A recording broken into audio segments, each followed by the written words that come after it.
What's good, fam? It's your boy, Mr. Ollie. I'm back at it with another video. This is actually going to be the last video I ever make for you guys. Wow, very emotional. Let's take a moment for you guys to cry in front of Miss Dickerson. Okay. It's okay. Now, what we're going to learn today is about pyramids. We're going to learn about how to find the volume of a pyramid, okay? Whoopsie daisy, that's too far of a click. Okay, so far with, I don't know who made the first video. Let's go with Mr. Rogers, I guess. I don't know. With the previous video, we created prisms. A prism was when we had two bases. Like we took a base here. That's a two-dimensional shape, right? Here's a rectangle. And then what we did was we made the rectangle chunky. We made it 3D. We took the length times width here, and then we multiplied it by a height to get to a second base up top, correct? In fact, let me illustrate this with the actual. Before we had this, Before we had this base here, and to create a prism, you would find the area of this base, length times width, or whatever your shape was, right? Sometimes it's not a rectangle, sometimes it's a circle or something. And then you multiplied it by a height. Boom, boom, boom, boom. And that created another rectangle up top, another base up top, and that created something called a prism, right? Essentially, it was basically just what we learned last unit with area, and then you made it 3D. I'm calling it, you make it chunky, right? Another example would be the cylinder was, okay, we have a circle, and then we make it 3D, boom, boom. We take it up to another circle, not that big though. Another circle, and then it's 3D, it's chunky, it's a big old circle made 3D, right? Multiplied by a height. So the same thing is about to happen. Look at the formula here. It's the same thing as before, times 1/3. Where does this come from? Well, this comes from the fact that a pyramid is simply a prism sliced into a third of the whole volume, all right?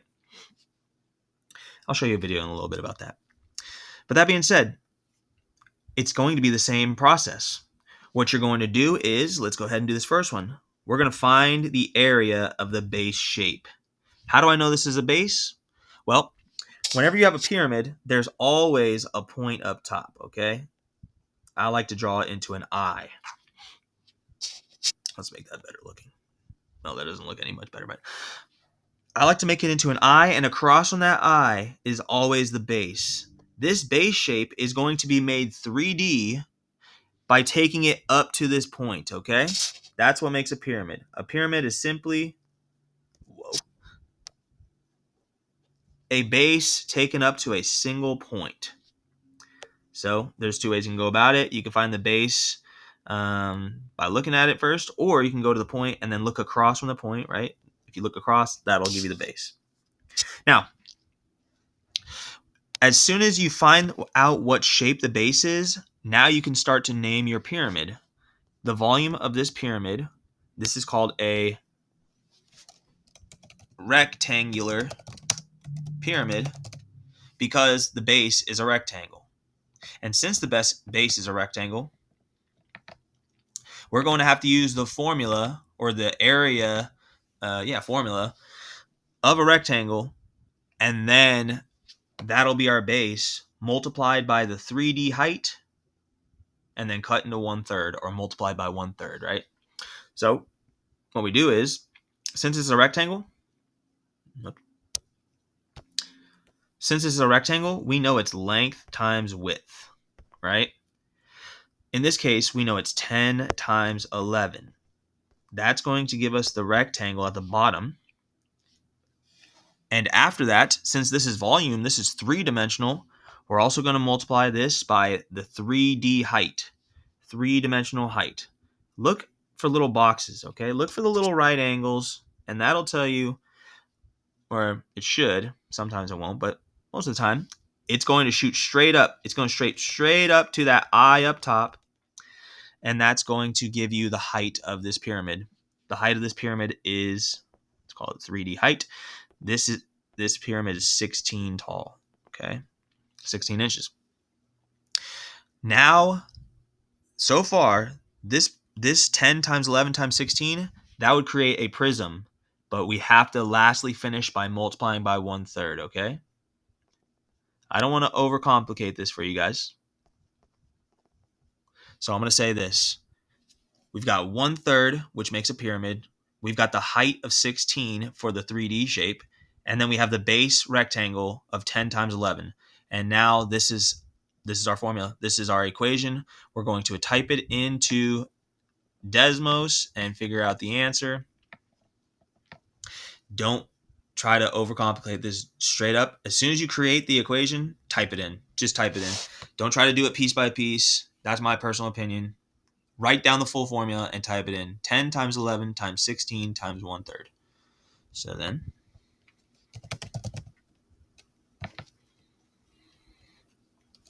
ten times 11 times 16 times 1/3. 586.67. 586.67. 586.67 inches cubed. Inches to the third power. That's our answer for this first question. And that's how you find the area, or my bad, the volume of a pyramid. Now, try out number 2 for yourself. Number 3 is a bit more sophisticated. Unfortunately, it's got the Pythagorean theorem. But let's go through this process. Let me help you begin it, or help start it. And then I don't want to give everything away. You got to practice the Pythagorean theorem, guys. Let's go ahead and take a look at this shape. Remember, this is the step-by-step process. Make the two-dimensional shape. Take a look at the point. Since this is a pyramid, you know it's going to have a point up top. That point up top looks across to the base. Here's the base. Ask yourself, what shape base is this? Because that's what's going to determine what shape the whole pyramid is. It goes from base to point, so it's a pyramid, and the bottom is a square or a rectangle. We'll call it a square because all the sides are the same. This is a square pyramid. So in order to find the volume, it's going to be length times width, which is 14 times 14, times the height. But look, it doesn't actually say the real height here. This is the part that's going to make it complicated for you guys. Look at this. You're trying to find the height, correct? In order to find the height, you have to see that this 25 here is actually the hypotenuse of a right triangle. I'm sorry, guys. I have to do this to you. I mean, your teacher could just say, skip this one if she wants. I don't care. But I'll tell you this. I'll give you a hint. 7. This is the b. A squared plus b squared equals c squared, right? And then this is c. You have to figure out what the height is. So that way you could plug it in right here and then apply this all by 1/3.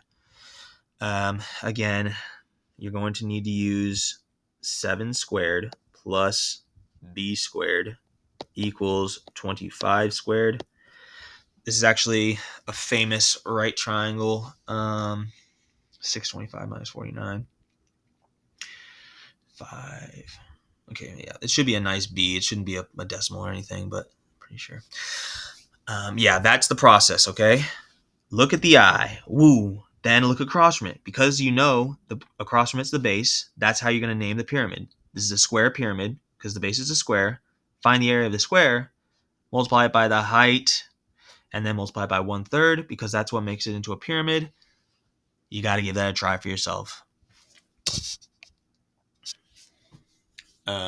Ms. Dickerson, or whoever's watching this video, you could pause it right now if you need to. Same. Okay. So, let's see. Now, here's a video explaining why the pyramid is 1/3 the volume of a prism of the same base and height. I mean, I just read the title, but look, check it out.